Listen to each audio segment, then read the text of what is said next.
Chapter 12. After breakfast, me and Mr. Lewis said goodbye to the Sleets and got back into the car. I leaned over the front seat to put my suitcase in the back. "Mr. Lewis, someone stole all the blood last night." He said, "I'll say one thing for you, bud. When you go to sleep, you go way, way to sleep. You don't remember anything about last night after we got to Flint?"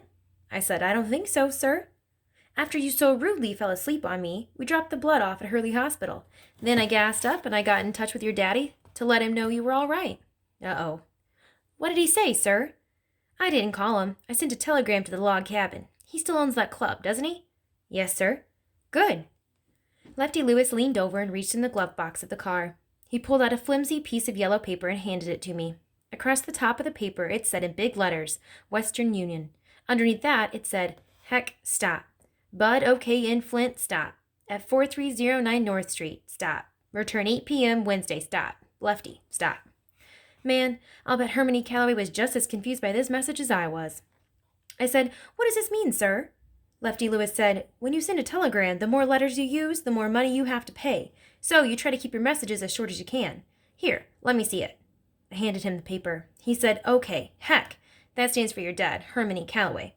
Bud, OK in Flint. That that lets him know how far you got and that you're safe. And you did get pretty far, Bud. Maybe he won't be too hard on you when he sees how resourceful you were at running away. I know I'd been pretty darn proud of one of my kids if they'd gotten that far. But I used to offer them money to run and they'd never take it. At 4309 North Street, that's my daughter's address. And return 8 p.m. Wednesday lets him know I'll be bringing you home by 8 tonight." I said, "What are all those stops for, sir?" He said, "That's the telegram office's way of saying period. It just means the sentence is over." Lefty Lewis spent most of the day doing errands all around Flint. He made me promise to wait in the car for him. I was good and happy when he said, "That's it, Bud, time to head home." We drove past that sign that said "Welcome to Flint" on one side when he looked up and said, "Uh-oh." Suddenly a siren went off, sounding like it was in the back seat of the car. I raised my head up to look over the seat out the back window. Uh-oh was right. There was a Flint police car right behind us with the red light on top of his roof, flashing on and off, and with the siren blasting. They'd found me. Shucks, this doggone FBI was just as good as the movie said it was. They were just like those Royal Canadian Mounted Police. They always got their man. I crouched down as low as I could.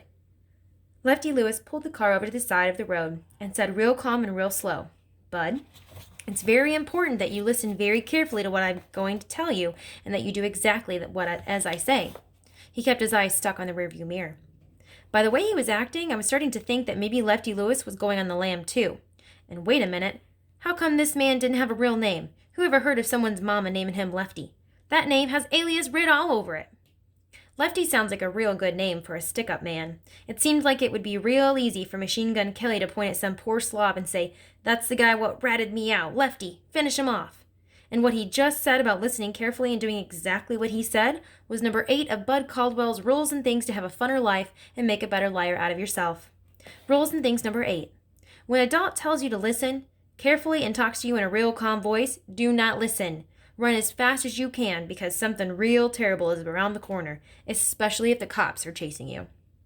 I stared at Lefty Lewis, keeping my fingers crossed that the next thing he would say wouldn't be, "You'll never take us alive, copper." Instead, he said, "Bud, are you listening? Bud?" I had to play along until I got a chance to make a break. I said, "Yes, sir." "Attaboy. First, close your mouth." "Good. Now I want you to take the box that is next to me and quickly put it all the way beneath your seat." I picked up a box that was about the size of a big, thick book and slid it under my seat. Lefty Lewis said, "Good boy. Now stay put and don't say anything." He winked at me and said, "Don't worry. It's all right." He opened his door and walked back to the police car. I tried to decide what to do. If I made a break for it, I was sure the coppers would plug me. But maybe Lefty Lewis would wrestle the gun away before they got a good shot off. Or maybe, just maybe, Lefty Lewis would take a bullet for me. "Okay," I told myself. "I'm going to count to 10, then I'm going to reach into the back seat, snatch my suitcase, and book out for those buildings. 1, 2, 3, 4, 5, 6, 7, 8, 9, 10. Okay, I'm going to count to 10 again. 1, 2, 3, 4, 5, 6, 7, 8, 9, 10. Okay, this time I'm really, really going to grab that doggone. The cop and Lefty Lewis were standing at the door. The cop said, I want to take a look in the trunk. Him and Mr. Lewis ran around to the back, and the trunk opened, and I heard someone rumbling around in it. I heard a loud bang and nearly jumped out of my seat. Whew! It was only Mr. Lewis closing the trunk. They walked back to the driver's door. The policeman looked in the back seat and said, What's in the suitcase? Mr. Lewis said, Those are Bud's things. He was visiting here in Flint, and I'm taking him home to Grand Rapids. The police looked at me and said, Oh, your grandson, huh? You two look just alike. Lefty Lewis said, Why, thank you, officer. I always thought the boy was unusually handsome. The cop didn't have a good sense of humor. He said, All right, you're free to go. We can't be too careful. I don't know if you've heard, but we've been having a lot of trouble in the factories here. We've been stopping all cars we don't recognize. There've been reports that some more of those stinking labor organizers might be sneaking up here from Detroit. Mr. Lewis said, Oh, you don't say. The cop said, Drive carefully, and he touched the brim of his cop hat the way a cowboy in the moving pictures does. Lefty Lewis got in the car and started it, and we pulled back out onto the highway. He made a scary face at me and said, Bud, this was really been a couple of lucky days for you. First, I saved you from being eaten by some vampires in Owasso. Then you seem to have survived my daughter's pancakes. And finally, that police officer saves you from the feared and loathsome labor organizers of Detroit. You are truly blessed. Lefty Lewis was back to acting normal, but I kept wondering what was in the box he didn't want the cop to see. I said, What's a labor organizer, sir? Mr. Lewis said, In Flint, they are people who are trying to get unions in the automobile factories. Before I had a chance to get my next question in, Lefty Lewis said, I'm gonna save your breath for you, bud. I'll bet the next thing out of your mouth was going to be, What's a union, right? Yes, sir. A union is like a family. It's when a group of workers get together and try to make things better for themselves and their children. That's all, sir? That's all. Then why are the cops after them? That's a very good question. Look in that box you put under your seat. I pulled the box out and put it in my lap and looked over at Lefty Lewis. He looked back at me and checked the rearview mirror. Go ahead. I stopped for a second. Maybe there was a loaded and cocked pistol hiding in the box. Maybe Lefty Lewis would have shot it out with a cop if he'd tried to take us to jail. I started raising the top off the box, and just as I was about to get it open, Lefty Lewis moved a lot faster than you'd think somebody's granddad could and slapped his hand on top of it, closing it back tight. Uh-oh. Maybe this was loot from a bank that him and Al Capone had knocked over. Maybe Lefty Lewis would have to rub me out if I saw what was inside. Maybe if I looked, I'd know too much. He said, Before you look, Bud, you've got to understand that what's in there is very dangerous. I said, Well, sir, I really don't think I need to see it, sir. I think I'll just look out the window until we get to Grand Rapids. Or maybe, I gave a big fake yawn, maybe I'll take a nap. He laughed and said, You're a lot smarter than you look. Bud, you know, it would have been curtains for us if that copper would have seen what's in there. He tapped the top of the box. All I could say was, Yes, sir. He said, Go ahead and open it. But you have to promise. No, you have to swear that you won't breathe a word about what you see to anyone. Mr. Lewis, sir, I'd rather take a nap. Well, first open the box. I took in a big gulp of air and started to raise the top off the box again. Lefty Lewis yelled, Bud! I jumped so high I nearly banged my head on the roof of the car. I yelled back, Yes, sir? I didn't hear you swear to keep your lips locked. Oh, shucks, Mr. Lewis, I swear, but I'd feel a lot better if I could just take a good doggone nap. I snatched the top off the box and got ready to be scared to death. It was just some paper with writing on it. Maybe the pistol or the loot was under all this paper. I kept lifting paper and out until I got to the bottom of this box. Nothing. I looked at Lefty Lewis. He said, I warned you, pretty dangerous, isn't it? I must have missed something. I went through the box again. How's some paper dangerous, sir? Read it. I took one of the papers out. It said, Attention railroad workers. The newly formed Grand Rapids branch of the Brotherhood of Pullman Porters will be holding an informational meeting on Wednesday, July 23, 1936. All interested parties, please come to 2345 Coldbrook at 9. Refreshments will be served. You know what we're up against. Please keep this as confidential as possible. It was starting to make sense. I said, Mr. Lewis, are you one of those labor organizers? He laughed. Not really, Bud. I'm picking these up so we can pass them out in Grand Rapids. We've been negotiating to get a union for the Pullman Porters for years now, and nowhere in Grand Rapids will print these flyers for us. The only place that would do them is all the way in Flint. You were running away to a pretty hot town, young man. Wow.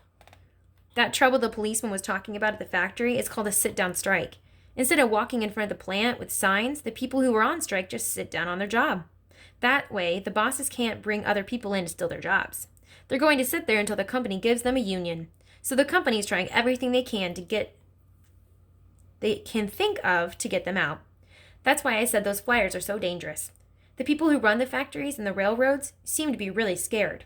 To them, if a worker has any dignity or pride, he can't be doing a good job. Boy, these automobiles were great for making you conk out. Between the car floating down real soft down the road and Lefty Lewis's boring stories about the railroad and the union and baseball, I was out cold in no time. When I woke up, I looked out the window and stretched. Lefty Lewis said, "I was about to take you to Butterworth Hospital. I thought you'd left the earth for good." He pointed out the window and said, "Looking familiar?" Uh-oh. "Yes, sir." I pointed at a gasoline filling station and said, "Yep, there's the gasoline filling station." He said, "I guess your daddy would have to burn premium in that big Packard, wouldn't he? I don't think those big engines can run on ethyl gasoline." I said, "No, sir, that's right." He told me, "Well, you and your daddy sure have one beautiful machine." I was getting real nervous, but I said, "Thank you, sir." We turned another corner and my heart started jumping around on my stomach. Halfway down the street was a building that looked like it was made out of a giant chopped down tree. The log cabin. Uh-oh. Right outside the place was a sign that said, "Appearing Friday through Sunday is in July. Herman E. Calloway and the Nubian Knights of the New Deal." My father had joined a new band. Lefty Lewis pulled up next to a car that was as long as a big boat. He said, "Oh, there's the Packard. He's here." I had to think real fast. I couldn't let Mr. Lewis and Herman E. Calloway talk to each other. If they did, I'd be on the first thing smoking back to Flint. And besides, I felt kind of bad about lying to Mr. Lewis. I wish I didn't have to. Lefty Lewis cut the car off and pulled the key out of the dashboard. I said, "Mr. Lewis, this is going to be very embarrassing for me." "What is, Bud?" "Can I go talk to my father by myself, sir? I swear I'll turn myself in to him." Lefty Lewis looked at me kind of hard. "Well, Bud, I don't mean to sully your reputation, but you just ran away from that man all the way across the state. I think I'd better hand deliver you." "But Mr. Lewis, sir, I need to explain it to him by myself. I promise I'll go in and not run away again." Lefty Lewis looked out of the windshield like he was thinking. He reached back across the seat and put his hand on the twine, keeping my suitcase together. He said, "I'll tell you what, Bud. You don't go anywhere without this, do you?" I said, "No, sir." "Okay, here's the deal I'll give you." He looked at his wristwatch. 5 minutes to talk to your dad alone. If you're not back by then, I'm bringing your bag in for you." It wasn't great, but it would have to do. Besides, it gave me some more time to think. "Please promise you won't look inside it, sir." He raised his hand. "You've got my word." I got out of the car and walked to the front of the log cabin. The doors looked like they were made out of chopped down trees, just like the rest of the building. I looked back at Lefty Lewis, and he was still watching, so I opened one of the doors. I knew it was one of those doors that Mama had been talking about. I walked in to see what was going to happen. Shucks. There was another set of regular doors inside. The front door closed behind me and I was in the dark.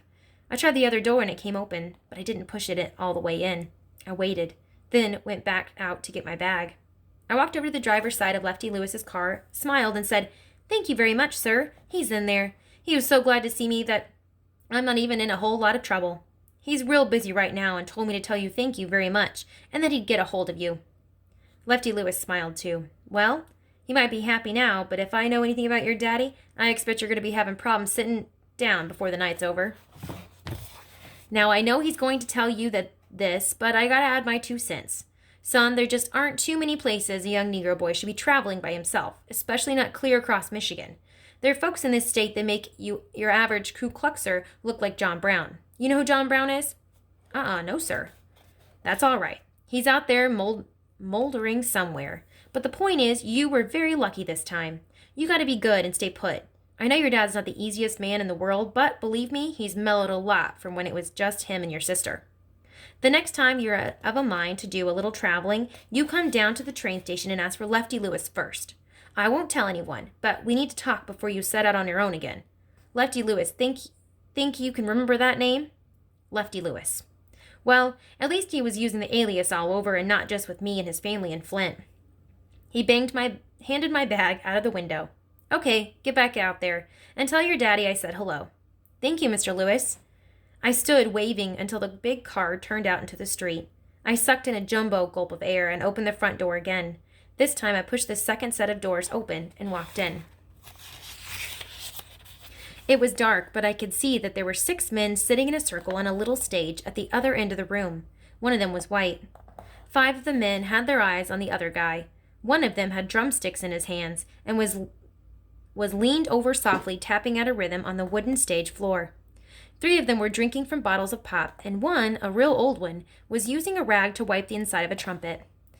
The guy who had to be my father was sitting with his back to me wearing a hat. He was talking just like me, and it didn't take much listening to tell he was lying, or at least doing some real good exaggerating, just like I do. That was all the proof I needed. His voice was a lot rougher and more tired sounding than I thought it would be. He leaned back in his chair. That's right, after I won the Golden Gloves, no one couldn't tell me I wasn't going to be a middleweight champ within 2-3 years tops. The drummer stopped tapping. Middleweight? What this was so long ago gravity wasn't as strong as it is now, or did a pound just weigh less back then? The others laughed, but my dad didn't let it bother him. That's right, middleweight. You gotta keep in mind that I had more hair and fewer pounds back then. He pulled the hat off and rubbed his hands over his glass smooth head. My dad shaved his hair. That was something I always wanted to do too. He said, my manager goes and lines up a bout against a fighter out of Chicago by the name of Jordan Snaggletooth McNeven. From the name, I'm expecting some young Irish kid with bad teeth, and this guy was one of us, and so old that he could have been a waiter at the Last Supper. When the fight began, I wasn't about to show mercy, you understand? All the guys on stage were nodding. And to make a long story longer, I go out and flick this halfway stiff right jab clean at Pop's head, and the horn guy said, Herman, to this day I can't believe you swung at that old man. What was I supposed to do, Jimmy? I wasn't trying to kill him or nothing. I just wanted to put him down quick and quiet. Jimmy went, And the next thing I know, I'm watching my mouthpiece and my chance to be champ flying out of the ring into the 4th row of seats. I ain't never been hit so hard in my life. The drummer said, What, you lost one fight and quit? Then Hermione Calloway said the words that let me know I was right. I felt like someone had cut a light on inside me. I knew it had been right for me to come all the way from Flint to Grand Rapids to find my dad. The idea that had started as a teeny-weeny seed in a suitcase was now a mighty maple. Hermione Calloway, my father, said, There comes a time when you're doing something and you realize it just doesn't make any sense to keep on doing it. You ain't being a quitter. It's just that the good Lord has seen it fit to give you the sense to know you understand enough is enough. That was the exact thought I'd had when I got whipped by Toddy Boy. Only 2 folks with the same blood would think them just alike. I sucked in a big gulp of air, got a good grip on my suitcase and walked into the light of the stage. The old horn guy, Jimmy, saw me first and said, I thought I heard that door open. Did Miss Thomas send you, son? I just kept walking onto the stage. I had to see my father's face. I knew we'd look so much alike that the truth would hit him as hard as that Snaggletooth guy had. Even Lefty Lewis said he could tell me and Hermione Calloway were kin. He turned to see who Jimmy was talking to, and my mighty maple started shaking in the wind. My dad's face was old. My dad's face was real old, just like this horn guy. Maybe too old. But there was just too much proof that this was my father. He smiled at me. He had his arms crossed over a great big stomach with his head wiping rag hanging out of his right hand. The first thing my dad said to me was, Well, little man, what brings you here, Miss Thomas? I don't know any Miss Thomas, sir. So what are you doing here? He put his hand over his eyes to shield them from the stage lights and looked down into the dark part of the bar. I noticed how wrinkly my dad's hand was. Who brought you here? Your folks out there? No, sir. I'm here to meet my father. Jimmy said, Who's your daddy? Why'd he tell you to meet him here? I kept looking at Hermione Calloway. He didn't tell me to meet him here, sir. I come all the way from Flint to meet my daddy for the very first time. All the men looked over at the drummer. He stopped tapping. He said, Aw, man, look, this kid ain't no kin of mine. What's your mama's name, boy? I said, You ain't my daddy. I pointed right at Hermione Calloway's big belly. You know it's you. All the eyes jumped over on Hermione Calloway. He quit smiling and looked at me a lot harder, like he was really noticing me. I knew if I was a regular kid, I'd be crying buckets of tears now. I didn't want these men to think I was a baby, so I was real glad that my eyes don't cry no more. My nose plugged up, and a little growl came out of my mouth, but I kept my finger pointed, cleared my throat, and said, I know it's you.